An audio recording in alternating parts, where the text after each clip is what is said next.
नमस्ते सारस्वते देवे गौरवाणी प्रचारिणे निर्विशेष शून्यवादी पाश्चात्य सतारिणे। जय श्री कृष्ण चैतन्य प्रभु नित्यानंद श्री अद्वैत गदाधर श्रीवासादि गौर भक्तवृंद।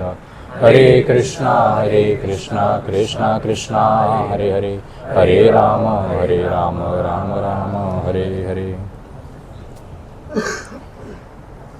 हरे कृष्णा।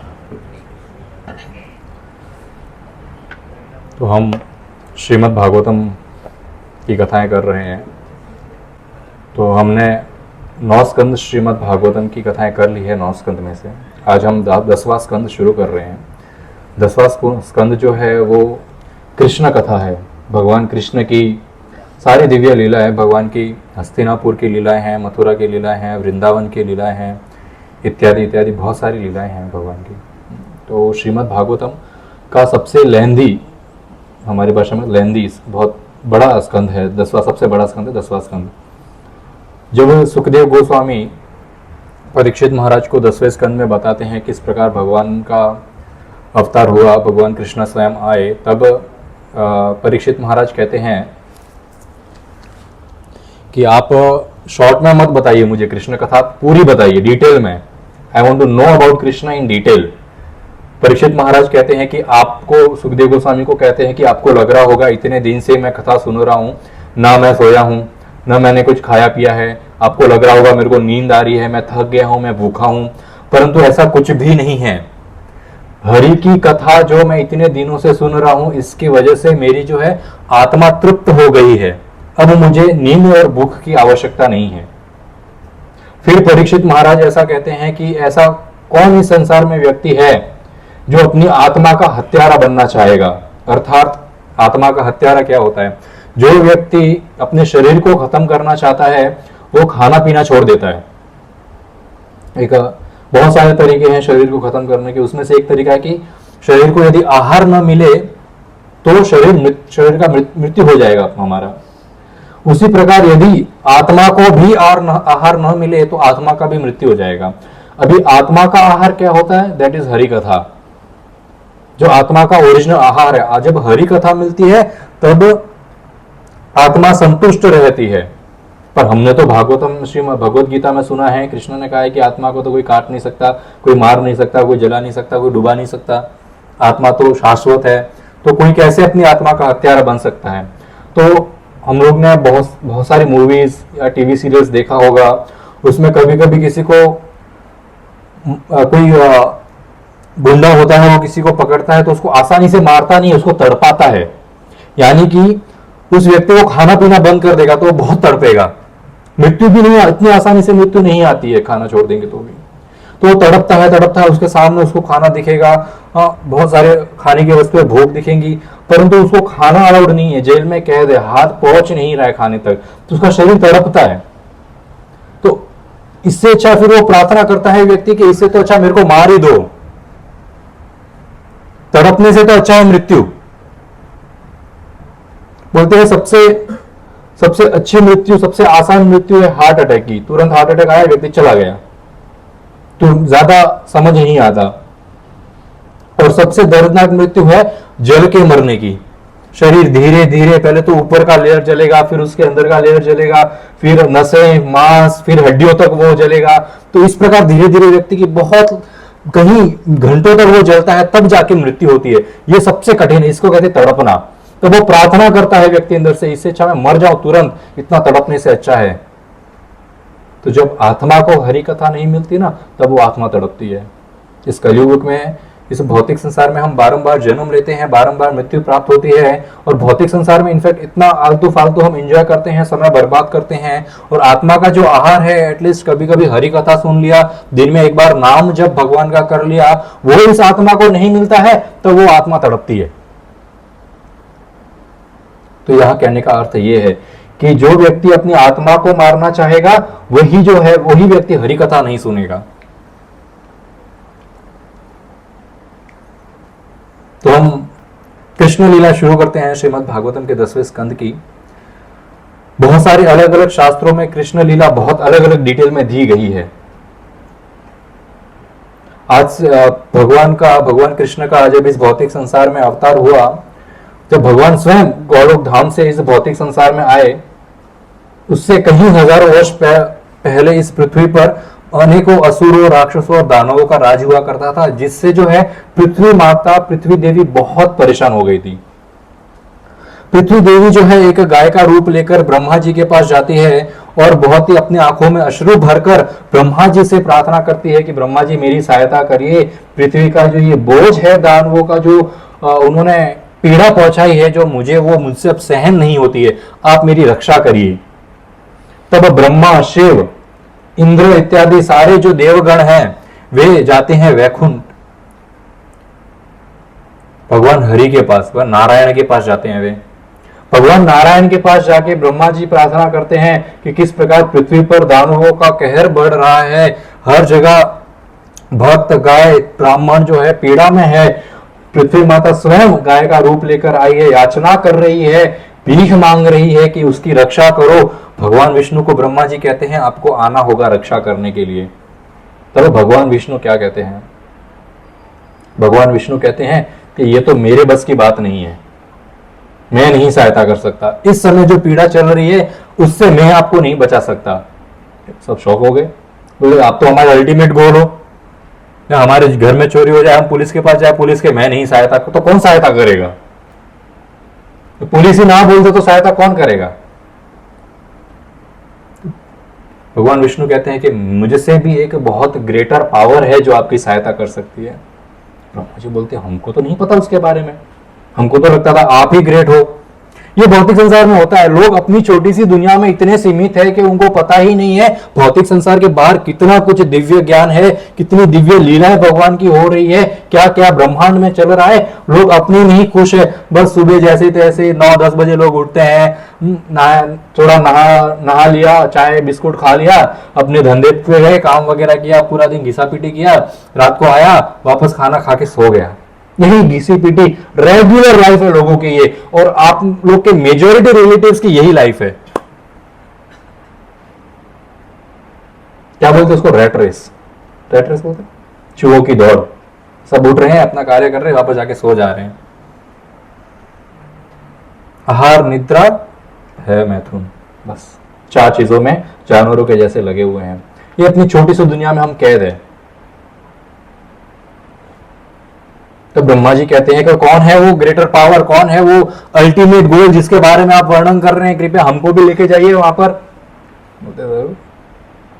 एक नाव लाई गई, उस नाव में भगवान विष्णु, ब्रह्मा, शिव, इंद्र सहित अनेक देवी देवता गण उस नाव में सवार हुए और उस नाव से एक नदी में बैठे, और वो नदी इस ब्रह्मांड में एक छेद है, वो ब्रह्मांड से बाहर जा रही थी। अब वो ब्रह्मांड में छेद कहां से हुआ? इससे पहले हमने 9वें स्कंद में वामन देव की कथा सुनी थी। जब बलि महाराज के पास वामन देव ने 3 कदम जमीन मांगी थी, तो पहले कदम में सारे लोक ले लिए, दूसरे कदम में ब्रह्मांड, तीसरे कदम बलि महाराज के सर पे पैर रखा था। दूसरे लोक में जब ब्रह्मांड कवर किया, तब भगवान का जो अंगूठा है वो ब्रह्मांड के कोने में जो है बाउंड्रीज वहां पे टच हो गया, वहां पे क्रैक आ गया। वहीं से गंगा नदी भी है जो प्रवाह होके हमारे पास आई इस भौतिक संसार में। वहां से वो नदी अभी भी बह रही है, जिस नदी के अंदर बोट में सवार होकर सारे देवी देवता गण ब्रह्मा जी, शिव जी और विष्णु जी के साथ बाहर जाते हैं।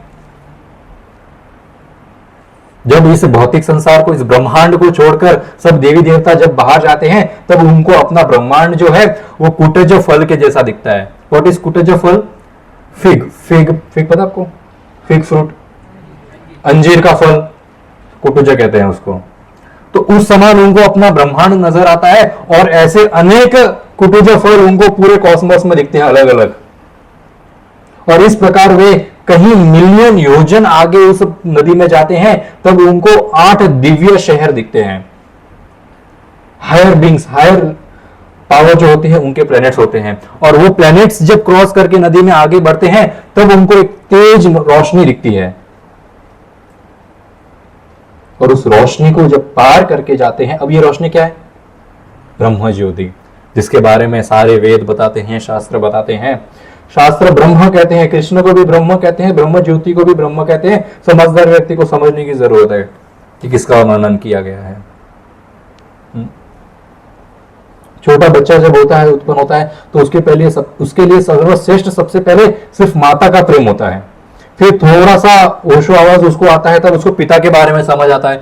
फिर थोड़ा और उसकी उम्र होती है तो उसको पता चलता है अच्छा दादा दादी भी है, मेरे माता पिता मेरे दादा दादी सा है। बच्चे पूछते हैं अपने पिता को आपकी मम्मी कौन है। उनको जब पता चलता है मेरी कोई माता है तो पिता को पूछते हैं आपकी मम्मी कौन है। जब दादा दादी के बारे में पता चलता है तो उसको अपने घर के और अनेक पूर्वजों के बारे में पता चलता है, उसकी वंशज के बारे में पता चलता है, मित्र इत्यादि भौतिक संसार क्या है। फिर उसको मालूम पड़ता है घर के बाहर भी एक दुनिया है, ये घर ही सब कुछ नहीं। पहले भी छोटे बच्चे को लगता है घर मेरी दुनिया है, फिर मालूम पड़ता है ये तो एक फ्लोर पे 10 में से एक ही घर है मेरा, ऐसे और बहुत सारे घर है। जब 40 में जाता है और 40 से बाहर निकलता है तब पता चलता है तो एक बिल्डिंग है, या तो अनेक बिल्डिंग है। और जैसे जैसे उम्र होती है तो मालूम पड़ता है ये एक कमाटीपुरा है, वैसे बहुत सारे कुंभारवाड़ा खेतवाड़ी इस भौतिक संसार में है। सब पता चलता है मुंबई जैसी बहुत सारी अलग अलग सिटी हैं, महाराष्ट्र जैसे बहुत सारे स्टेट हैं, भारत जैसे बहुत सारी कंट्रीज है, और एशिया जैसे बहुत सारे कॉन्टिनेंट्स है, और पृथ्वी जैसे बहुत सारे लोग हैं, बहुत सारे प्लैनेट्स हैं। जैसे जैसे ज्ञान बढ़ता है तब लोगों को पता चलता है सच्चाई के बारे में। बस देवी देवताओं का यही हाल था। अब तक इस ब्रह्मांड में थे उनको लगता था बस यही है सब कुछ। जैसे ही बाहर गए तो बोले इतनी सारे ब्रह्मांड है, और बाहर गए तो बोले ऐसी सिटीज है, और बाहर गए बोले ब्रह्म ज्योति है। अब उस ब्रह्म ज्योति को उस नाव में क्रॉस करते हैं जब, तब उनको 1000 सर वाले शेषनाग दिखते हैं, और 1000 सर वाले शेषनाग जो स्वयं बलराम जी है उनके ऊपर एक सफेद सुंदर कमल दिखता है जिसके अंदर गोलोक वृंदावन बसा हुआ है। और उस नदी के साए उस गोलोक वृंदावन के गेट पर पहुंचते हैं सभी। अब गोलोक वृंदावन के द्वारपाल, वैकुंठ के द्वारपाल कौन है? जय विजय, मर्द है, मर्द द्वारपाल है। बड़े बड़े छाती है, बाइसेप है, सिर्फ भाला वगैरह लेके, गदा शंख पद्म चक्र लेके खड़े हैं। यहाँ पर गोलोक में द्वारपाल एक छोटी सी बच्ची गोपी, एक छोटी सी मंजरी, वो खड़ी है द्वारपाल के रूप में। बोले क्या चाहिए आपको? बोलते हम कृष्ण के दर्शन करने के लिए आए हैं। तो गेट पे बड़ा सा महल है, महल में एंटर करती है तो उनसे बड़ी उम्र की गोपी आती है बाहर, उसका नाम है सतचंद्र नना।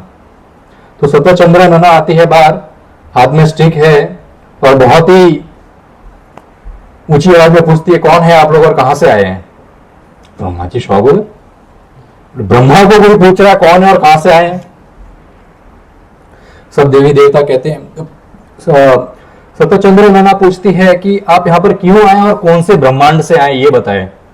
तब देवी देवता कहते हैं कौन से ब्रह्मांड से आए वो तो पता नहीं, परंतु हमारे ब्रह्मांड के नीचे कोई ब्रह्मांड नहीं है ये हम कह सकते हैं, क्योंकि हम जब बाहर आए तो हमको सिर्फ ऊपर ही ब्रह्मांड दिखे, नीचे कोई ब्रह्मांड नहीं दिखा हमको।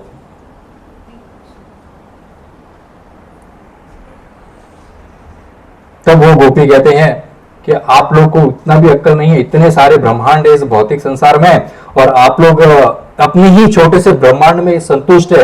कुटुज फल के बारे में आप लोग ने एक बीच में रील देखी होगी कि एक मच्छर अंदर घुसता है, यहां पर उसका वर्णन है। ये गोपी कहती है अपने कुटुज फल में जिस प्रकार बहुत सारे मच्छर भरे हुए होते हैं, उसी प्रकार आप लोग अपने कुटुज फल के जैसे जो ब्रह्मांड है उसमें मच्छरों के जैसे बैठे हो, पता ही नहीं है बाहर क्या चल रहा है। बहुत सारे बार ब्रह्मांड है, एग्जैक्ट बताइए कौन से यूनिवर्स से आए हो आप, आपका कौन सा ब्रह्मांड है। तब भगवान विष्णु वहां जाते हैं, तो सब चुप हो गए, ब्रह्मा जी पता ही नहीं है क्या चल रहा है। गोपी कहती है आप 4 सर वाले ब्रह्मा हैं, ऐसे अलग अलग ब्रह्मांडों में अलग अलग देवी देवता हैं जिसका नाम भी आपको पता नहीं है, आपके ब्रह्मांड में वो एग्जिस्ट भी नहीं करते। ऐसे ऐसे देवी देवता अलग अलग ब्रह्मांड में आए हुए हैं, वहां वास कर रहे हैं, बाहर निकलोगे तब तो पता चलेगा। तब भगवान विष्णु हाथ जोड़कर उस गोपी के आगे जाके कहते हैं कि हम उस ब्रह्मांड से आए हैं जहां पर भगवान ने कृष्ण गर्भ अवतार लिया है, और त्रिविक्रमा यानी कि वामन देव ने जिस ब्रह्मांड में एक छेद कर दिया था अपने अंगूठे से, उस ब्रह्मांड से अब आए हैं। अब गोपी ने पहचाना कौन से ब्रह्मांड से आए। इसका एक क्या अर्थ है, भगवान अलग अलग ब्रह्मांड में अलग अलग रूप अवतार लेते हैं। कोई पर्टिकुलर अवतार यहाँ पर लिया है राम अवतार, तो शायद उस ब्रह्मांड में राम अवतार नहीं लिया। तो इससे ये गोपी के पास सारा डेटा रहता है ब्रह्मांड, कौन सा ब्रह्मांड में भगवान जाते कौन सा रूप लेकर। तब गोपी बड़ी प्रसन्न होती है और विष्णु को भगवान विष्णु की ग्लोरिफिकेशन करती है और बोलती है मैं अभी अंदर से आती हूँ। वो अंदर जाके वापस बाहर आती है और कहती है आप अभी एंट्री कर सकते हैं। अब भगवान विष्णु सहित ब्रह्मा, शिव, इंद्र आदि सारी देवगण गोलोक में एंट्री करते हैं। गोलोक में एंट्री करते ही उनको सबसे पहले तो बहुत विशाल गोवर्धन पर्वत दिखता है। किसने किसने गोवर्धन देखा है यहाँ पर? यह गोवर्धन बहुत छोटा है। वास्तविक गोवर्धन आसमान में बादलों तक जाता है, जिसके पीक पर बर्फ जमती है, जिसके अंदर अनेकों अनेक गुफाएं हैं, अनेकों अनेक झरने हैं, सारे के सारे फल वहां उत्पन्न होते हैं। गोवर्धन, गोवर्धन का अर्थ ही है गायों का जो वर्धन करता है वो है गोवर्धन। ऐसी ऐसी ग्रास उत्पन्न होती है, ऐसी खाने की वस्तुएं पदार्थ उत्पन्न होती है उस पर्वत पर, जिसको गौएं जब खाती हैं तो उनका वर्धन होता है और बहुत स्वादिष्ट दूध प्रदान करती है वो कृष्ण के लिए। इसके लिए उसका नाम है गोवर्धन, गौ का वर्धन करने वाला पर्वत गोवर्धन। ब्रह्मा जी देखते हैं इतना बड़ा सुंदर गोवर्धन और वहां इतनी सारी गोपियां और इतने सारे रास एरेना से बहुत सारी एरिया बनाए जहां पर रास लीलाएं होती हैं। फिर ब्रह्मा इत्यादि सारे देवगण बहुत ही सुंदर यमुना नदी को देखते हैं, वृंदावन के जंगल को देखते हैं, बहुत सुंदर पशु पक्षी देखते हैं, बनियान ट्री देखते हैं। और वहां पर ऐसा नहीं कि उनको गर्मी लग रही है या फिर ठंडी लग रही है। वृंदावन में हमेशा ऋतु चलता है, यानी कि हमेशा ठंडी ठंडी बहुत प्यारी प्यारी हवा चलती रहती है। और इस गोलोक के अंदर एक स्पेशल वृंदावन फॉरेस्ट है। उस स्पेशल वृंदावन फॉरेस्ट में 32 फॉरेस्ट है, उसमें से सेंटर वाला जहां पर कृष्ण बैठते हैं राधा रानी के साथ। और ये स्पेशल वृंदावन जो है मोट से घिरा हुआ है।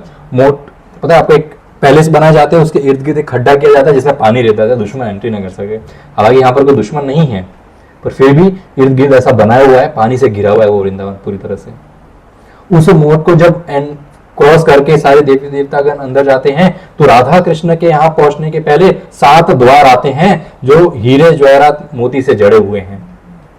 और जैसे जैसे एक एक गेट क्रॉस करते हैं तब तो उनको अनेक अनेक सुंदर गोपियां, जिनके अंदर सहस्त्र मिलियंस और मिलियंस ऑफ जो चंद्रमा की जो तेज है उससे भी अधिक तेज एक एक गोपी के चेहरे में था। और जैसे अंदर जाते हैं उनको अलग अलग गोप इत्यादि दिखते हैं, जिनके सबके हाथ में बांसुरी और लाठी है। और अंदर जाते हैं तो उनको ऐसी ऐसी गैयां दिखती हैं, अलग अलग रंगों की, अनेकों रंगों की अलग अलग गैयां दिखती है उनको। और फाइनली वे सबसे वृंदावन के सबसे सेंटर वाला जो कुंज है जहां पर राधा कृष्ण अपनी अष्ट सखियों और अष्ट सखों के साथ वास करते हैं, वहां पर पहुंचते हैं। और एक ऊंचा सा थ्रोन बनाया हुआ है, एक आसन बनाया हुआ है, जिसके ऊपर कृष्ण जो है राधा रानी के कंधे पर हाथ रखे हुए बैठे हैं और राधा रानी जो है उनका सर कृष्ण के कंधे पर रखी हुई है। और अष्ट सखिया और अष्ट सखा भगवान की सेवा कर रहे हैं। और जैसे ही सारे देवी देवतागण, ब्रह्मा जी, विष्णु, महेश, सारे इनको जब ये दृश्य इतना सुंदर देखते हैं, इन देवताओं के लिए ये दृश्य बहुत दुर्लभ है, बहुत अधिक दुर्लभ है। और जब ऐसा दृश्य देखते हैं सबके आंखों से अश्रु बहाना शुरू हो जाते हैं। सब वहां तुरंत भगवान को दंडवत मारते हैं। इतना सुंदर भगवान का रूप, इतना सुंदर भगवान का तेज, इतना सुंदर गोलोक वृंदावन। दंडवत मारकर जब खड़े होते हैं तब ब्रह्मा, विष्णु, महेश, इंद्र आदि सारे देवी देवता गण देखते हैं कि वहां से प्रभु श्री राम और सीता मैया 1000 घोड़ों वाले रथ पर सवार होकर आ रहे हैं और दोनों राधा और कृष्ण में मर्ज हो गए। वहां से विष्णु नारायण, लक्ष्मी नारायण आ रहे हैं और भगवान राधा कृष्ण में मर्ज हो गए। वहां से नरसिंह, लक्ष्मी नरसिंह देव आ रहे हैं, भगवान में मर्ज हो गए। इस प्रकार अनेकों अनेक भगवान के अवतार, जिनकी कथाएं हम सदैव सुनते रहते हैं, वे आते हैं और भगवान में लीन हो जाते हैं। ये बताता है किस प्रकार सारे अवतार भगवान कृष्ण से ही आते हैं।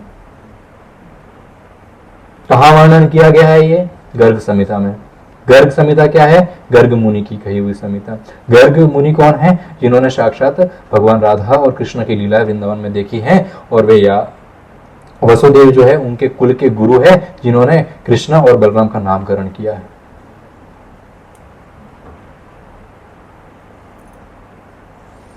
तब भगवान उनके आने का कारण पूछते हैं। तब सभी देवी देवता गण अपना जो कारण है यहाँ गोलोक आने का वे बताते हैं, किस प्रकार पृथ्वी पर इतनी इतनी संकट आ रही है और आपकी सहायता की आवश्यक है। तब भगवान कृष्ण उनको प्रॉमिस करते हैं कि मैं द्वापर युग के अंत में जन्म अवतार लूंगा, मेरे इसी रूप में लूंगा, साथ में बलराम भी आएंगे। और राधा रानी को कहते हैं आप भी चलेंगी? राधा रानी कहती है नहीं, मैं नहीं जाऊंगी। राधा रानी पहले तो कहती है कि कृष्ण यदि आप चले गए तो मेरे प्राणी में त्याग दूंगी यहाँ पर। अब यहाँ पर प्राण त्यागने का क्या अर्थ है? भगवान प्राण त्याग सकते हैं क्या? नहीं, यानी कि तड़पना। प्राण त्यागने से भी ज्यादा कठिन तड़प होती है। तो बोला आपके वीरों में मैं जी नहीं पाऊंगी। तो भगवान कहते हैं आप भी चलिए साथ में। फिर राधा रानी कहती है आपके वीरों में तो एक बार जी लूंगी, वृंदावन के वीरों में नहीं जी पाऊंगी, मैं आपके साथ आऊंगी, वहां वृंदावन ही नहीं है।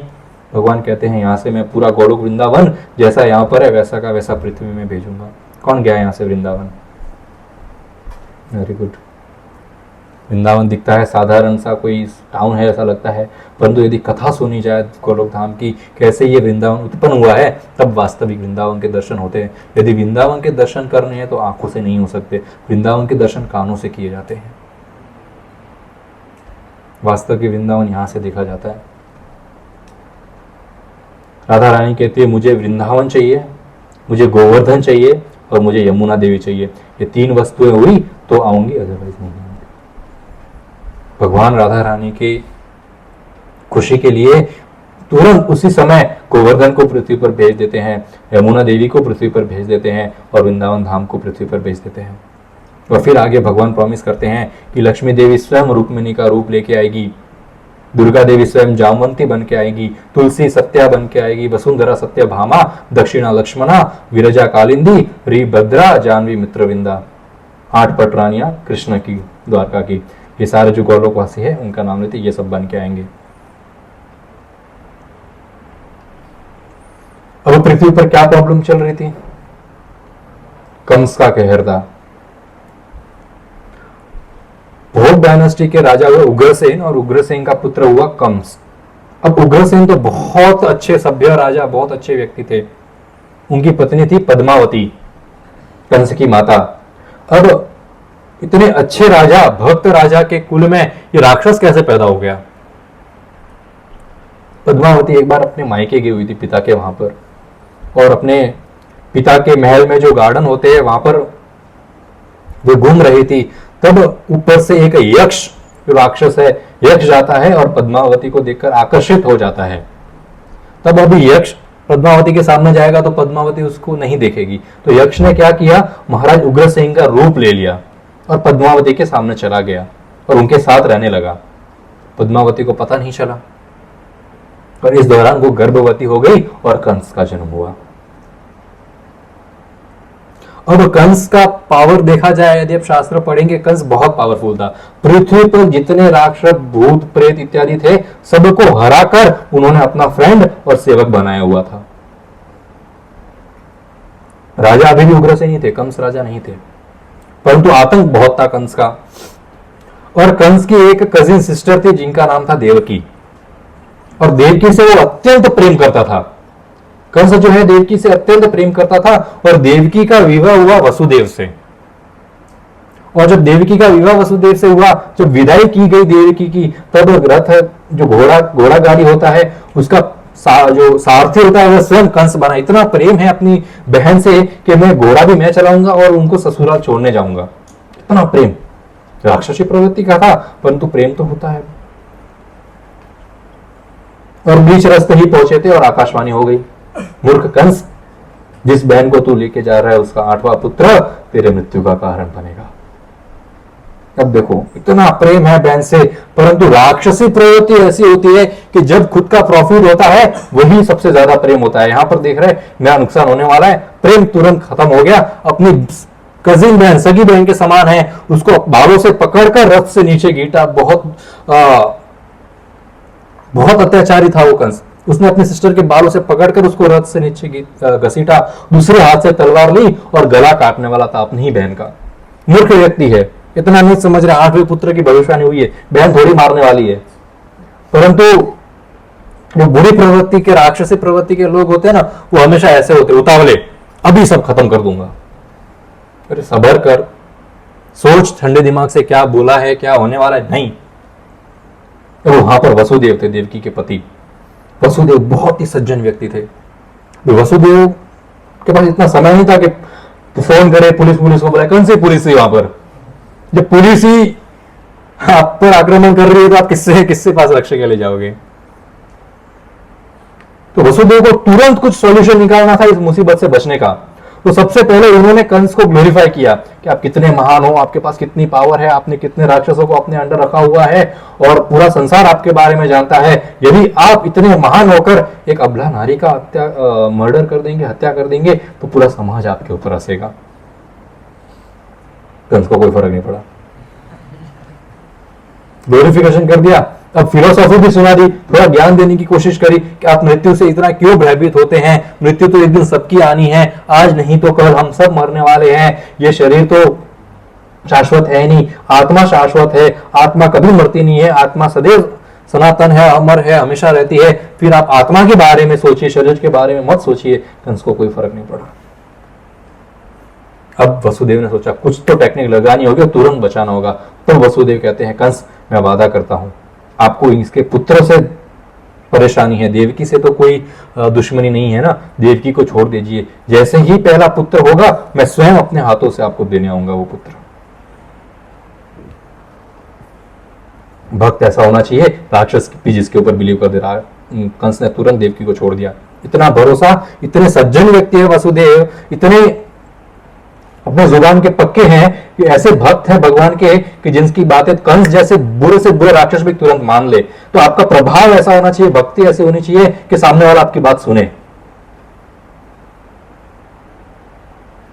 कंस ने कहा ठीक है, बहुत अच्छी बात बोलिए, जाने दिया। वसुदेव और देवकी जो है अपने घर आ गए। इस प्रकार 1 साल बीत गया और वसुदेव को पहला पुत्र की प्राप्ति हुई। अब जैसे कि वसुदेव, बहुत कठिन ये अपने ही पुत्र को देना किसी राक्षस को मारने के लिए बहुत कठिन कार्य है। वो लेके गए अपने पुत्र को कंस के पास और कंस को दिया, अपना पुत्र दे दिया। अभी कंस ने जब अपने पहले पुत्र को देखा तो उसका दिल पिघल गया। राक्षस है पर दिल पिघल गया, इस छोटे से मासूम से बच्चे से मुझे क्या खतरा हो सकता है। और वैसे भी आकाशवाणी हुई थी 8वें पुत्र की ना, 8वां पुत्र आएगा तब आएगा, ये तो पहला है, इसको मैं क्यों मारूं। और वापस वसुदेव को पुत्र दे दिया, कहा लेके जाओ इसको। वसुदेव लेके आ गए, पर वसुदेव को पता था राक्षसों का भरोसा नहीं होता है, राक्षस कुछ भी कर सकते हैं। ये बात नारद मुनि को पता चल गई। बेटे को जाने दिया, आ गए कंस के पास। कंस, आपको अक्ल है कि नहीं? अब जानते नहीं हो देवताओं को, बड़े चतुर है। ये फूल देख लो, ये फूल में कौन सा पत्ता पहला है और कौन सा 8वां है, पता चल रहा है कुछ? फूल के माध्यम से नारद मुनि ने बताया, देखो इस फूल में 8 पत्तियां हैं, कौन सा पहला कौन सा 8वां। ये देवता बड़े शातिर है, किसको कौन सा 8वां घोषित कर दे हमको पता ही नहीं चलेगा। मैं तो कहता हूं सबको मार दो। कंस बोला बात तो सही बोला, पर देवता और विष्णु है तो बड़े चालाक। तुरंत दोनों को कैद कर दिया, देवकी और वसुदेव को जो है कैदी बनाकर वापस मथुरा लेकर आए, जेल में डाल दिया। उनके सामने ही पहले पुत्र का वध कर दिया, बहुत ही क्रूरता से 2 पैरों से पकड़कर जोर से जमीन पर घसीटा।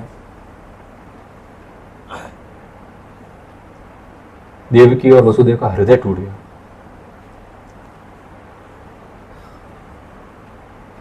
क्यों किया नारद मुनि ने ऐसा? सबके मन में सवाल हो रहा, नारद मुनि ने ऐसा क्यों किया? 6 बच्चों को मरवा दिया, 6 क्या 8 7 बच्चों, बहुत गलत है। 2 रीजन है इसके, नारद मुनि ने ऐसा क्यों किया। सबसे पहला रीजन, क्या पता देवकी और वसुदेव 8वां पुत्र लाते ही नहीं। अब कब ये पुत्र बड़े होंगे, दूसरा आएगा वो बड़ा होगा, तीसरा पुत्र आएगा वो बड़ा होगा, 6ठा पुत्र आएगा वो बड़ा होगा। ऐसे तो कृष्ण के आने में तो डिले होता रहेगा। कृष्ण का बहुत जल्द तुरंत अवतार हो जाए, इसलिए उन्होंने स्टार्टिंग के 6 बच्चों को मरवा दिया। ये पहला कारण। दूसरा कारण,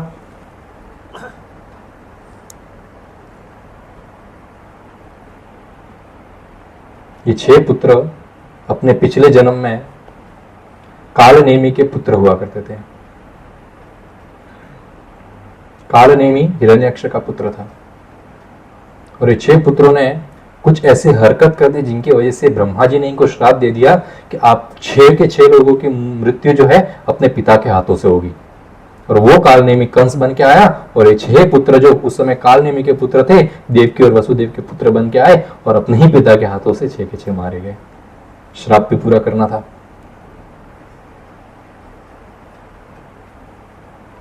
अब 7वां पुत्र की बारी आई।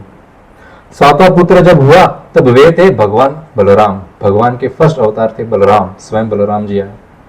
तो बलराम जी को तो नहीं मार सकते, तो भगवान कृष्ण की योग माया ने अभी वसुदेव की एक और पत्नी थी जिसका नाम था रोहिणी। जब देवकी और वसुदेव को वो कैद कर लिया गया तब वसुदेव का जो पूरा परिवार था उसको हम मारने के लिए कंस आया था, तो पूरे परिवार को जो है भारत के अलग अलग दिशाओं में अलग अलग जगह भेज दिया गया था। उसमें से जो रोहिणी को जो है नंद बाबा और यशोदा के केयर में रखा था कि रोहिणी वहां रहेगी। और ये जो सातवां पुत्र था, ये सातवां पुत्र को योग माया ने देवकी के गर्भ से लेकर रोहिणी के गर्भ में डाल दिया, इसलिए उनका नाम पड़ा शंकरषण। बलराम का एक नाम हुआ शंकरषण, जिनको इस गर्भ से लेकर दूसरे गर्भ में रखा दिया। और पूरे मथुरा में बात फैल गई कि सातवीं प्रेगनेंसी जो है वो फेल हो गई है, तो 7 पुत्र खत्म। अब बचा 8वां। अब कंस की चिंता और बढ़ने लगी, 8वां पुत्र आ रहा है, 8वां पुत्र आ रहा है। 8वां पुत्र कृष्ण आने वाले थे। सबसे पहले कृष्ण ने वसुदेव के हृदय में एंट्री करी, तो वसुदेव का पूरा शरीर गुड़ो होने लगा। और वसुदेव के हृदय से कृष्ण ने देवकी के हृदय में एंट्री करी, और देवकी के हृदय से देवकी के कोख में, और इस प्रकार कुछ महीनों में कृष्ण ने जन्म लिया। कृष्ण ने जन्म लिया, सबसे पहले तो उन्होंने नारायण रूप अवतार, 4 हाथ 4 भुजा वाला नारायण रूप लिया, और देवकी और वसुदेव को बताया कि मैं भगवान हूं, और मैंने आपको प्रॉमिस किया हुआ है कि 3 बार मैं आपके पुत्र के रूप में आऊंगा, ये तीसरा है, मैं आया हूं यहाँ पर पुत्र के रूप में। अब देवकी देख रही है भगवान स्वयं में, फिर भी भय है उनको। अरे अरे अरे, आप छोटा बच्चा बन जाओ, फटाफट, कंस आएगा तो मारेगा आपको, छोटा बच्चा बन जाओ। कंस क्या मारेगा भगवान विष्णु को, नारायण को। पर माता का प्रेम है, भगवान जब खुद के पुत्र में आते हैं तो भगवान पुत्र के ही माने जाते, भगवान नहीं माने जाते। छोटा सा रूप ले लिया कृष्ण का, वापस कृष्ण बन गए। तब कृष्ण ने आदेश किया वसुदेव को कि आप मुझे तुरंत इसको एक बास्केट में बिठाओ, सारे के सारे द्वार खुल जाएंगे, सारे के सारे द्वारपाल सो जाएंगे, मुझे गोकुल ले चलो। गोकुल में यशोदा ने एक पुत्री का जन्म हुआ है, उस पुत्री की जगह मुझे रख दो, और उस पुत्री को यहां पर ले आओ। नंद बाबा ने बोला एज यू विश। सारे द्वारपाल सो गए, अंधेरे रात का समय था, 12 बजे भगवान का जन्म हुआ था, अर्धरात्रि को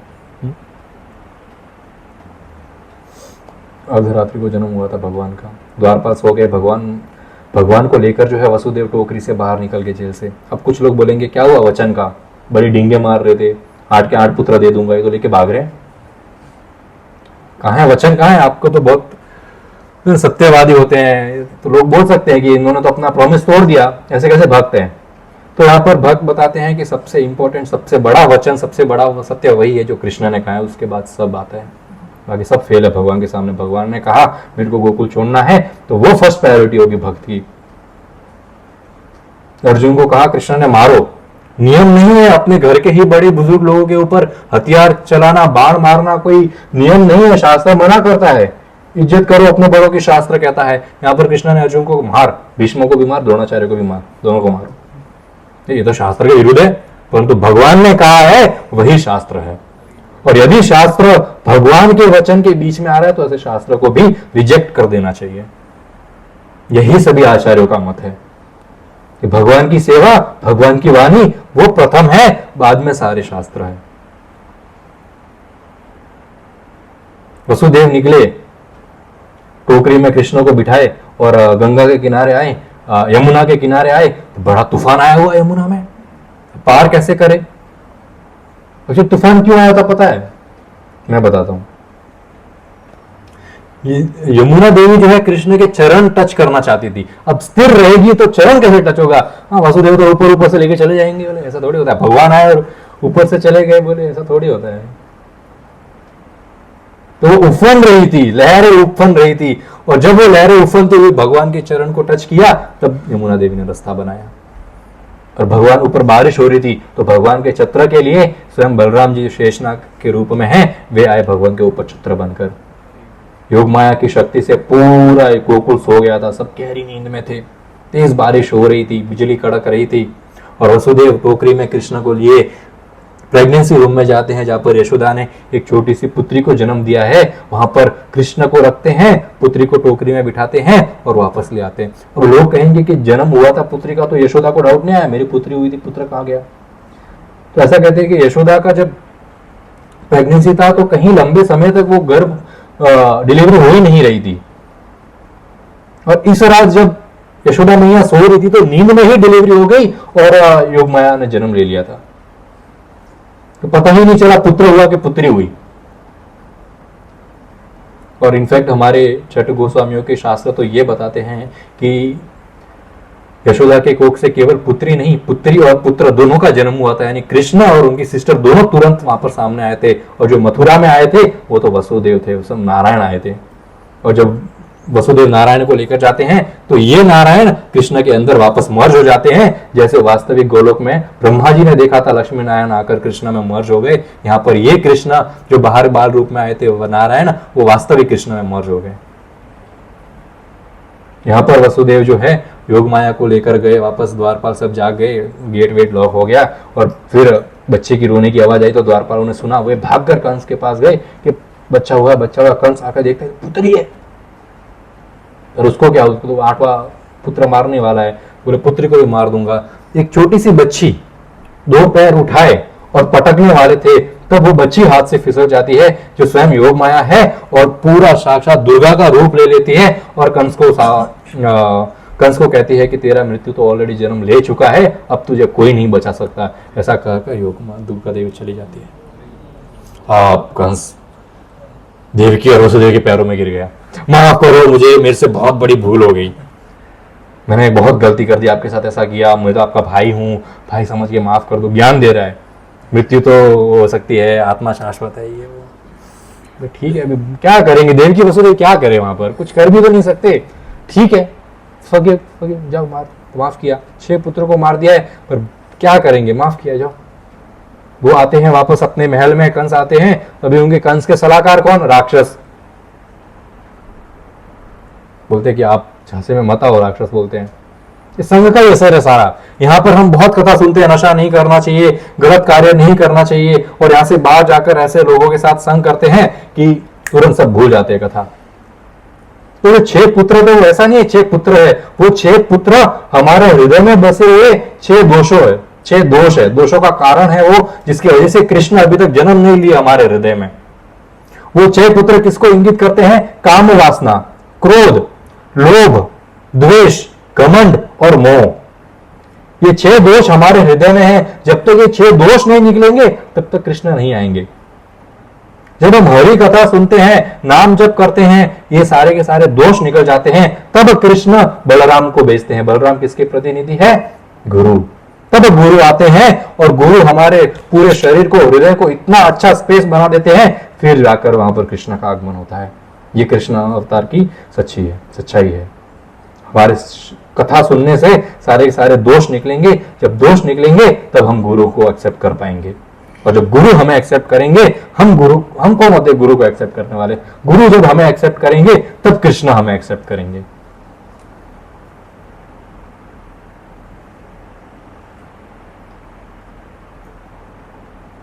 अब वहां के मिनिस्टर्स से, अब मिनिस्टर बोलते, सलाह देते कंस को कि भरोसा मत करो, ऐसा माफी मांगने से कुछ नहीं होगा। 10 दिन में जितने बच्चों ने जन्म लिया है आजू बाजू में, सबको मार डालो। कंस ने बोला हाँ वेरी गुड, सारे बच्चों को, ब्राह्मणों को, गायों को मार डालो। भेज दिया मारने के लिए। अब मीनवाइल नंद और यशोदा जागे, अगले दिन देखा पुत्र की प्राप्ति हुई है। नंद और यशोदा को कहीं कहीं सालों तक पुत्र प्राप्त नहीं हो रहा था, उम्र हो गई थी, बाल सफेद हो रहे थे उनके, परंतु हमेशा चिंतित रहते थे। फाइनली भगवान स्वयं उनके घर में आए, और जब उन्होंने इतने खुश हुए नंद बाबा के 4 भाई, वहां के सब ब्रिजवासी जो है, वृंदावन के वासी, गोपियां गोप बहुत खुश हुए, बहुत आनंद मनाया। इसलिए आज जन्माष्टमी होती है। जन्माष्टमी के नेक्स्ट डे हम इस्कॉन में क्या फेस्टिवल करते हैं, नंदोत्सव। नंद बाबा ने उत्सव किया कृष्ण के। अब बाहर भौतिक संसार में ये सब नहीं देखोगे, क्योंकि किसी को लेना ही देना ही नहीं है।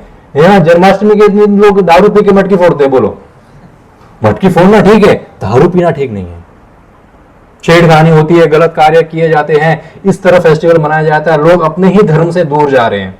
क्यों? शास्त्र नहीं पढ़ रहे। जब तक शास्त्र अध्ययन नहीं होगा, जब तक शास्त्र पढ़े नहीं जाएंगे, तब तक ऐसा ही होगा। हम हमारे ही धर्म को उल्टा फुल्टा करके बैठे हैं। पता ही नहीं, जन्माष्टमी के नेक्स्ट डे तो फीस्ट होना चाहिए, नंदोत्सव होता है, 2 दिन की छुट्टी होनी चाहिए इनफैक्ट। जन्माष्टमी गवर्नमेंट हॉलीडे 2 दिन की होनी चाहिए। पहले कृष्ण ने जन्म लिया, अगले दिन पार्टी भी तो होती है। नंदोत्सव हमारी भाषा में तो पार्टी है। तो नंद बाबा ने पूरे वृंदावन को सजाया, अलग अलग गोप बालक सब सज धज के आ रहे हैं। गोपियां ने अपनी महंगी से महंगी साड़ी, अपने बहुत सोने के वस्त्र पहने हुए, सोने के आभूषण पहने हुए हैं, मेकअप लगाया हुआ है और इत्तर लगाए हुए हैं खुशबूदार, सब सज धज के यशोदा के घर आ रही हैं कृष्ण को ब्लेसिंग्स देने के लिए। गोप बालक सब वहां पर आ रहे हैं, बहुत सारे ब्राह्मण आए हैं, यज्ञ हो रहे हैं, मंत्र का उच्चारण हो रहा है। नंद बाबा इतने खुश है कि नंद बाबा ने गाय दान में की है। उस समय सबसे बड़ा दान गौदान माना जाता था। तो नंद बाबा ने 20 लाख गाय दान में दे दी ब्राह्मणों को, और 7 अनाज के पहाड़ जो है ब्राह्मणों को दान में दिए, बहुत सारे आभूषण वगैरह दान में दे दिए। इतने खुश थे। नंद बाबा कोई गरीब व्यक्ति नहीं थे, वृंदावन के राजा थे वो।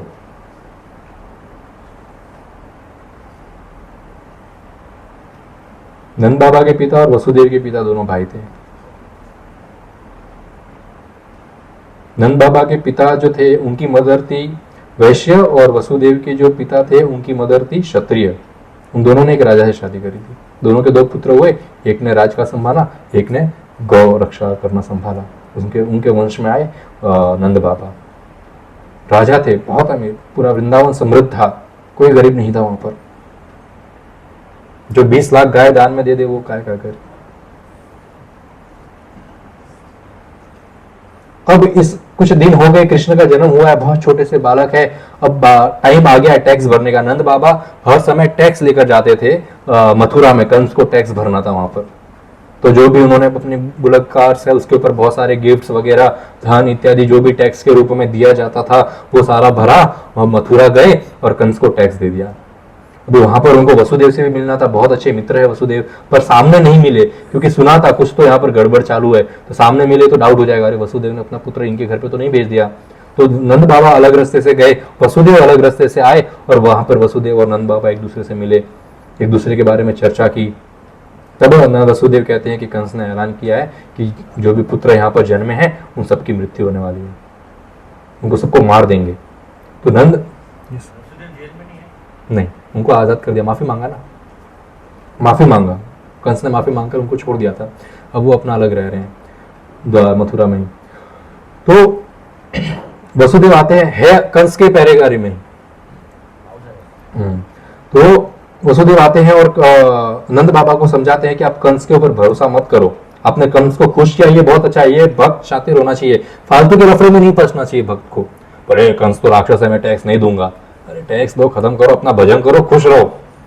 अगर कुछ टैक्स भरने से सामने वाला गवर्नमेंट खुश है, अपने भजन में कोई बाधा नहीं है तो ठीक है, भक्त तो शातिर होना चाहिए। ऐसा नहीं कि वहां पर झगड़ा करते बैठा है, यहाँ पर कथा मिस हो रही है, नाम जप हो रहा नहीं है, वहां पर झगड़े में अपना दिमाग खराब हो रहा है।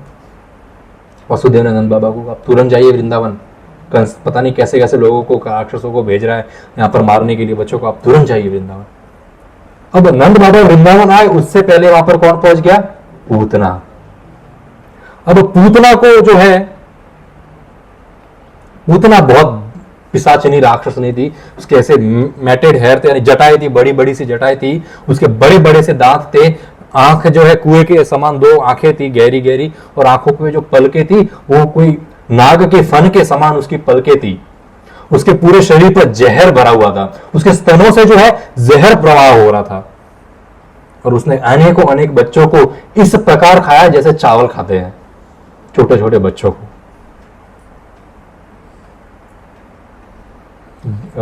जीव गोस्वामी लिखते हैं कि पूतना ने केवल उनके ही बच्चे को खाया था जिनके माता पिता हरि के भक्ति भजन नहीं करते थे। जो हरि के ऑलरेडी समर्पण थे वहां पर पूतना नहीं जा पाई। एनीवेज, अब पूतना है, उसको मालूम पड़ा यहाँ पर भी एक पुत्र है, उसको भी खाना है। उसको पता नहीं है यही भगवान है, यही नारायण है, यही कृष्ण है, बोले यहाँ पर भी बेटा है, चलो यहाँ पर भी खाना है। पर नंद बाबा के वहां पहरेदारी बहुत स्ट्रिक्ट है, तो पूतना ने अपना रूप बदल दिया। पूतना अपना रूप बदल के एकदम सुंदर स्त्री बन गई कि ब्रजवासी देखकर शौक हो गए और ऐसा प्रतीत हो रहा था जैसे साक्षात तो लक्ष्मी देवी धरती पर अवतार लेकर आई है। इतनी सुंदर, स्तंभ हो गए ब्रजवासी उनको देखकर। कोई उनको रोक नहीं पाया, नंद बाबा के घर के अंदर एंट्री करने के लिए द्वारपाल भी नहीं रोक पाए, ऐसा तेज और ऐसे सुंदर था। कभी कभी हम भी ऐसी हरकतें करते हैं। हमारा वास्तविक कैरेक्टर तो राक्षस का होता है, ऊपर से भक्त बनकर घूमते रहते हैं। बहुत अच्छे कपड़े पहन लिए, बहुत अच्छा तिलक लगा लिया। तिलक लगाने से, कपड़े अच्छे पहनने से और कंठी माला डाल देने से कोई भक्त नहीं बन जाता है। ये तो हमारे अंदर के पूतना को छुपाने की कोशिश कर रहे हैं हम। बोले भगवान पहचानेंगे नहीं, पर भगवान सब पहचानते हैं। आप लोगों को बेवकूफ बना सकते हो, लोग भोले भाले बेवकूफ बन जाएंगे, भगवान बेवकूफ नहीं बनते। पूतना आकर यशोदा को कहती है, अरे यशोदा तुम्हारा दिल कितना कठोर है, इतना काम कर रही हो, बच्चे को अकेले छोड़ दिया है। मैं स्वयं लक्ष्मी देवी आई हूं बच्चे को देखने के लिए। बोले मेरे दूध में इतनी पावर है जिससे कि बच्चे की उम्र बढ़ जाएगी, लाओ मैं बच्चे को दूध पिलाती हूँ। कोई रोक ही नहीं पाया पूतना को वहां पर। पूतना जैसे ही कृष्ण के पास गई और कृष्ण को पता चला पूतना आ गई है, कृष्ण ने आंखें बंद कर ली। चेहरा नहीं देखना ऐसे लोगों का। कितना भी सज दवर के चले जाओ, बहुत महान हो आप समझ गए, पर भगवान नहीं देखेंगे। जब तक हृदय से ये 6 दोष ना निकल जाए, जब तक गुरु की कृपा नहीं हो जाए, तब तक वास्तविक कृष्ण की भक्ति हम ना करें, तब तक भगवान आंखें बंद ही रखते हैं। जैसे हम कथा में आंखें बंद रखते हैं, नींद आती है तो इस प्रकार भगवान भी आंखें बंद कर देते हैं। अब पूतना ने भगवान को अपनी गोद में उठाया, कृष्ण की आंखें बंद थी, और अपने स्तन से भगवान का मुख लगाया। स्तनों में क्या भरा हुआ है? जहर। भगवान ने पूतना के स्तन अपने मुंह में रखे और दूध पीना शुरू किया, और धीरे धीरे जहर जो है पूरा पूतना के शरीर से चूस लिया। और जब पूतना के प्राण अभी ले रहे भगवान, उस स्तनों से पूतना के प्राण खींच रहे हैं, और तब पूतना को दर्द शुरू हुआ। वो पूतना घर के बाहर निकली चिल्लाते हुए और एक बड़ा विशाल राक्षसी का रूप ले लिया, और छोटे से कृष्ण अभी भी पूतना के स्तनों से चिपके हुए हैं। भगवान अभी भी प्राण खींच रहे हैं। प्राण खींचने पर इतना दर्द होता है। आप में से यहाँ पर किसी को बिच्छू ने काटा है? देखो दोनों प्रकाश को काटा है। Very good. बिच्छू काटता है तो प्रकाश क्या हुआ? आंखों के आगे अंधेरा आया कि नहीं? प्रकाश हट गया। बहुत दर्द होता है। जब 10,000 बिच्छू एक साथ काटते हैं उतना दर्द होता है मृत्यु के समय, जो कृष्ण को समर्पण नहीं है। यहां पूतना को उतना दर्द हो रहा है, जोर से चिल्ला रही है और बहुत तेज गति से हवा में उड़ रही है। भगवान ने प्राण पूतना के वहां से छीन लिए। पूतना आसमान से जोर से नीचे गिरी। इतनी जोर से गिरने की आवाज आई कि देवलोक में देवता घबरा रहे थे। कि सबसे पहले तो जब चीखने की आवाज आई तो ऐसा लग रहा था कि बिजली कड़क रही है। इतनी खतरनाक पृथ्वी पर बिजली कड़क रही है कि देवलोक में आवाज आ रही है। जब पूतना जमीन पर गिरी, ऐसे जोर से आवाज आई कि देवलोक हिलने लग गया। बोलते ऐसा कैसा भूकंप आया है। तो सारे ब्रिजवासी भागते हैं और देखते हैं विशाल काय पिशाचिनी वहां पर व्रज में लेटी हुई है, और उसके ऊपर कृष्ण छाती पर खेल रहे हैं। अब कृष्ण ने आंखें खोली। अब कौन है ये पूतना? क्यों है ये पूतना? कैसे उसको सौभाग्य हुआ कृष्ण को दूध पिलाने का? Let's go back to the 9th canto. हमने 9th कैंटो में स्टोरी करी थी। 8th कैंटो में हमने स्टोरी करी थी वामन देव और बलि महाराज की। तो वामन देव एक बटुक ब्राह्मण के रूप में आए थे, इतने प्यारे से थे। और जब वे बलि महाराज के पास आए तो वहां पर बलि महाराज की बहन खड़ी थी, और बहन ने देखा इतना सुंदर बच्चा, काश ये मेरा पुत्र होता, काश मैं इसको अपना स्तनपान करवा सकती, इतना प्यारा बच्चा। उस बहन को ऐसा वात्सल्य प्रेम जो है भगवान के प्रति उत्पन्न हुआ, काश ये मेरे बेटे होते। और जैसे ही बलि महाराज का सब कुछ छीन लिया, उसी बहन के हृदय में द्वेष भर गया। उसको तो मार दूंगी मैं, मेरे भाई का सब कुछ छीन लिया। और वही बलि महाराज की बहन पूतना बनकर आई अगले जन्म में। भगवान ने दोनों इच्छाएं नोटिस करी। ये मेरे को दूध पिलाना चाहती है मां बनकर, तथास्तु। ये मेरे को मारना चाहती है जहर पिलाकर, तथास्तु, वो भी पूरी करेंगे। वही पूतना बनकर आई। माँ बनने का भी सौभाग्य मिला, भगवान को गोद में लेके दूध पिलाया, और जो मारने की इच्छा थी वो भी भगवान ने पूरी करी। थोड़ी सी उल्टी हुई थोड़ी भगवान ने उनको मार दिया, पर उसकी इच्छा पूरी हुई। और जब पूतना वहां पर मर गई तो पूतना के शरीर से बहुत ही सुंदर गोपी का रूप निकला, और भगवान ने पूतना को शाश्वत रूप के लिए गोलोक में अपनी माता बना दिया। ये कृष्ण का प्रेम है। ये कृष्ण को आप किस भी भाव से भजो, भगवान वो इच्छा जरूर पूर्ण करते हैं। अरे भजो तो सही, वो इंपॉर्टेंट है, हम भजते ही नहीं है। धात्री, धात्री पता है धात्री क्या होता है? नर्स, यानी कि माता के बिहाफ पे जो हमारी देखभाल करते उसको कहते हैं धात्री। धात्री का रूप दिया पूतना को गोलोक में भगवान ने। भगवान से रिश्ता जोड़ना जरूरी, इसीलिए डीटी वर्शिप बहुत जरूरी है। हम बेवकूफ नहीं है यहाँ पर, सब वो कहते हैं गौनीता की सेवा करो, भगवान को लाओ घर पे सेवा करो। यहाँ पर बहुत सारे लोग आप लड्डू गोपाल की सेवा करते हैं, गौनीता की सेवा करते हैं, परंतु जब तक भगवान से प्रेम रिश्ता बनाओ, तो भगवान को अपना भाई मानता है, कोई भगवान को अपना पुत्र मानता है, कोई भगवान को अपना माता पिता मानता है, कोई मित्र मानता है। और इस भाव में जब भगवान की सेवा होती है, तो यदि भगवान ने राक्षसनी जो थी उसकी इच्छा पूर्ण कर दी, तो हम तो फिर भी साधारण व्यक्ति, हमारी इच्छा पूर्ण क्यों नहीं होगी? पर वो इच्छा प्रकट होनी चाहिए हृदय में, भगवान को अपना भाई मानने की, अपना पुत्र मानने की, अपना प्रेमी मानने की, वो इच्छा पूर्ण होनी चाहिए। वात्सल्य प्रेम, दास्य प्रेम, माधुर्य प्रेम, साख्य भाव, भाव उत्पन्न होना चाहिए। जब तक भाव नहीं है तब तक कोई भाव नहीं देगा आपको, भगवान भाव नहीं देंगे। हमारे हृदय में जब तक भगवान के प्रति भाव नहीं आता तब तक।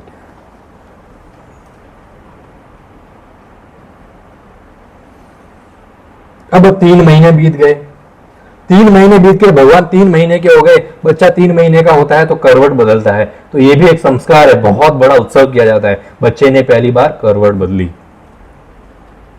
उसके लिए नंद बाबा ने बहुत बड़ा उत्सव किया। यज्ञ हो रहे हैं, ब्राह्मण आ रहे हैं, बहुत सारे मेहमान आ रहे हैं। यहाँ पर कृष्ण को बहुत अच्छे से यशोदा मैया ने और रोहिणी ने नहलाया है, बहुत सुंदर वस्त्र बनाए। बोले छोटे से कृष्णा, बोले 3 महीने के कृष्ण का रूप पता है कैसा होता है? पीपल का पेड़ आप लोग ने देखा है, उसके ऊपर एक ताजा ताजा छोटा सा पत्ता बस उत्पन्न हो रहा है, पिंकिश टाइप का, बस वैसे कृष्ण के पैर और हाथ थे, बोलते छोटे छोटे, इतने कोमल और नाजुक। अब वो छोटे छोटे कोमल हाथ, मुख, पैरों वाले कृष्णा यशोदा मैया की गोद में सोए हुए रोना शुरू हो गए। मैया बोले इतना काम है, ये रो रहा है, बोले इसको कहीं पे बिठा देती हूँ। तो एक बहुत बड़ा सा कार्ट, बैलगाड़ी जो होती है, जो गाड़ी होती है, बैल नहीं थे उधर, गाड़ी से कार्ट, वो बहुत विशाल काय और हैवी और मजबूत कार्ट था वो। उसके ऊपर बहुत सारा सामान भी रखा हुआ था। बोले उसके नीचे अच्छी छांव है, हवा आ रही है। यशोदा मैया ने जो है कृष्ण को वहां लेटा दिया, सुला के वहां सुला दिया। बोले सो जा। यशोदा मैया अपने काम में चली गई, कृष्ण उठ गए, रोना शुरू हो गए। मैया नहीं है यहाँ पर, तो छोटे बच्चे रोते तो हाथ पांव मारते हैं। कृष्ण ने अपने छोटा सा वो नया नया उत्पन्न हुआ जो पत्ता होता है, उस समान भगवान के पैर थे, वो पैरों से इतने बड़े काट को एक लात मारी, पूरा काट वहां पे तीतर भीतर हो गया, सब टूट गया। और उस काट में एक भूत वास करता था जिसका नाम था शकटासुर, जिसको कंस ने भेजा था, वो बाहर आया और उसकी भी उस काट के साथ मृत्यु हो गई। शकटासुर कौन है? शकटासुर भी हिरण्यकश्यप का एक पुत्र था, राक्षस, पहले जमाने में, पहले और जीवन में। और शकटासुर ने जो है रोमस ऋषि के आश्रम में जाकर आतंक मचाया था, वहां के वृक्ष तोड़ दिए, फल फूल के जो वृक्ष तोड़ दिए, पूरा बगीचा बर्बाद कर दिया। और लोमस ऋषि इतने गुस्सा हुए कि श्राप दे दिया कि जा तू प्रेत बनेगा अगली योनि में, तो प्रेत योनि प्राप्त होगी तेरे को। तो क्षमा मांगी, भी पनिशमेंट मिलने के बाद ही सबकी आंखें खुलती है। तो कुछ कुछ होते हैं लातों के भूत जो बातों से नहीं मानते, है ना विपुल? तो फिर माफी मांगी, क्षमा मांगी, तो लोमस ऋषि ने कहा ठीक है, तेरा उद्धार भी भगवान के हाथों से होगा। तो वही उसको ही फिर कंस ने यहाँ पर भेजा था, बोले कि काट के रूप में कृष्ण के ऊपर गिरना ताकि कृष्ण खत्म हो जाए, चकनाचूर हो जाए। और भगवान क्या, भगवान ने एक छोटा सा पैर मारा, इतना बड़ा काट टूट गया और वहां पर ही शकटासुर की मृत्यु हो गई। जैसे ये सब आवाज आई, बड़ा सा काट था वो। यशोदा और रोहिणी भागते हुए आई, सब गोपियां आई और कृष्ण को उठाया, फिर वापस मंत्र जाप किया, नारायण से प्रार्थना करी कि कृष्ण की सेवा करो। वो नहीं मालूम वहां पर नारायण आज जो कर खड़े कृष्ण के आगे कि आप हमारी रक्षा करो, प्रॉब्लम आ गई है पृथ्वी पर। माता का प्रेम है, कृष्ण को पसंद है ये। नारायण के मंत्र उच्चारण करे और गौमूत्र से भगवान को नहलाया वापस, ताकि कोई बुरी नजर न लगे। बहुत अच्छे से वापस नहलाकर वापस तैयार किया। इस प्रकार कुछ महीने और बीत गए। न यशोदा मैया जो है आंगन में कृष्ण को गोदी में बिठाए लोरी सुना रही थी। लोरी सुनाते सुनाते कृष्ण जो है, कृष्ण का वजन हैवी होता गया। छोटे से बालक का क्या वजन होता है, ऐसे उठा ले कोई छोटे से बच्चे को, वजन हुआ 1 kilo, 2 kilo, 3 kilo, 10 kilo, 100 kilo, 1 ton, 2 ton, पर्वत के समान भारी हो गए कृष्ण। यशोदा मैया के पैर टूट रहे, नीचे बिठा दिया। इतना भारी, मतलब नीचे बिठा दिया। भगवान को जैसे ही नीचे बिठाया, आंधी आ गई, बहुत जोर से तूफान आया, और बहुत जोर से तूफान आया और कुछ भी दिख नहीं रहा था। कृष्ण कहाँ है, यशोदा मैया कहाँ है, लोग कहाँ है, कुछ नहीं, हर जगह अंधकार बच गया था। और उस तूफान के अंदर तृणावर्त नाम का राक्षस कंस ने भेजा था। अब ये तृणावर्त राक्षस जो है, अभी भगवान को क्या है, इस राक्षस को मारना है। अब तो माउंटेन के जैसे हैवी थे, क्यों, ताकि यशोदा मैया नीचे बिठाए। देखो भगवान अपने से पहले भक्त के बारे में सोचते हैं। बोले गोदी में बैठा रहा तो ये राक्षस जो भवंडर के रूप में आया, यशोदा मैया को भी साथ में उड़ा लेगा। तो यशोदा मैया तो घर में चली जाएगी, मैं पर्वत के समान यहाँ पर बैठा हूं। अब जैसे ही राक्षस आया, भगवान एक छोटे से पंख के समान हल्के हो गए और वो भवंडर के अंदर उड़ गए। राक्षस ने बोला, इसको मारने के लिए भेजा है, ये पंख से उड़ गया, ये तो मेरे एक। अब कृष्ण उड़े तो सही, और जाकर जो है ये राक्षस के कंधे के ऊपर बैठ गए, गला पकड़ लिया। और राक्षस भगवान को ऊपर लेके गया, ऊपर लेके गया, ऊपर लेके गया, 8 लाख माइल्स पृथ्वी से, सी लेवल से 8 लाख माइल्स ऊपर ले गया वो। जब कृष्ण को यहां से फेंकूंगा, उसको मार दूंगा। कृष्ण ने गला पकड़ लिया। कृष्ण ने वापस वो टेक्निक अपनाई, क्या, भारी होते गए, भारी होते गए। शरीर इतना सा ही है, इतना सा, पर वो वजन बढ़ रहा है। राक्षस है तृणावर्त तो बोल रहा है, ये वजन बढ़ रहा है, बोले छोड़ मेरे को। भगवान जिसको एक बार पकड़ ले, उसको छोड़ते नहीं। हम छोड़ सकते भगवान को, पहले पकड़ा भगवान को आकर उसने, फिर अब बोलते भगवान छोड़, पर भगवान ने एक बार पकड़ लिया तो कोई चांस नहीं आप लोग के बचने का। भगवान ने कहा, मैं तो नहीं छोड़ता, जो एक बार मेरे हाथों में आ गया वो मेरा हो गया। भगवान का वजन इतना एंड में बढ़ गया कि फाइनली वो राक्षसी खुद भगवान के साथ नीचे गिर गया और उसकी वहीं मृत्यु हो गई। फिर से यशोदा मैया और रोहिणी आई भागते हुए। हमने हर टाइम जब कृष्ण बच जाते हैं, यशोदा मैया के मत के अनुसार कृष्ण बच गए इस बार फाइनली, पता नहीं आगे बचेंगे कि नहीं। इस बार तो राक्षस से बच गए। तो रोहिणी और यशोदा कहती है, हमारे कोई अच्छे कर्म है जो भगवान बच गए, वरना तो बोले आज ही गया। हमारे अच्छे कर्म बच गए, वापस लेके आई, मंत्र वंत्र जाप किए, यज्ञ करवाया, गौमूत्र से स्नान करवाया। भगवान बहाने ढूंढते स्नान करने का, गौमूत्र से, गौमूत्र से स्नान करवाया, यज्ञ करवाए, वापस झाड़े वाड़े जो हम लगाते हैं, नजर उतारी भगवान की, नजर उतारी। अब ये तृणावर्त कौन है? पिछले जन्म में पांड्य देश के राजा हुए, शशराक्ष उसका नाम था, शशराक्ष। तो ये शशराक्ष नाम के राजा हुए, शराब पीकर बहुत सारे स्त्रियों के साथ घूम रहे थे। और वहां पर आ गए दुर्वासा मुनि।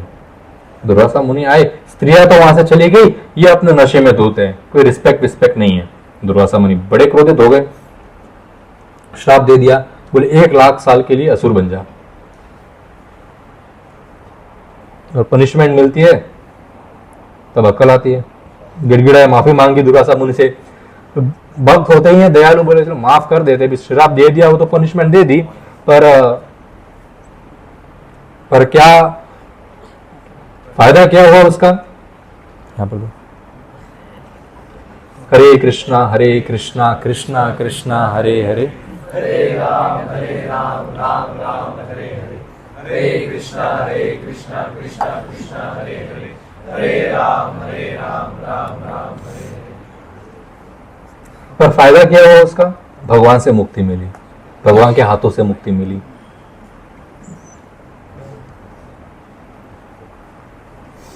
अब कृष्ण को वापस नीचे बिठा दिया। अब कृष्ण एक बार जो है नीचे बैठे माटी खा रहे थे। मियां यशोदा ने देखा कि ये क्या हो गया, मतलब मुख में कुछ है क्या? तब भगवान ने मुख खोला तो मुख के अंदर पूरे ब्रह्मांड के दर्शन हुए। ब्रह्मांड में पृथ्वी के, पृथ्वी में भारतवर्ष के, भारतवर्ष में वृंदावन के, और वृंदावन में देखा यशोदा खुद बैठी हो कृष्ण को देख रही है वापस मुंह के अंदर। चंबित हो गया, अचंबित हो गया, शौक हो गई यशोदा, ये क्या हुआ, ये क्या चल रहा है। पर फिर भगवान ने अपनी योग माया की शक्ति से सब वापस बुला दिया और यशोदा मैया जो अपने कृष्ण को लेके वापस घर चली गई।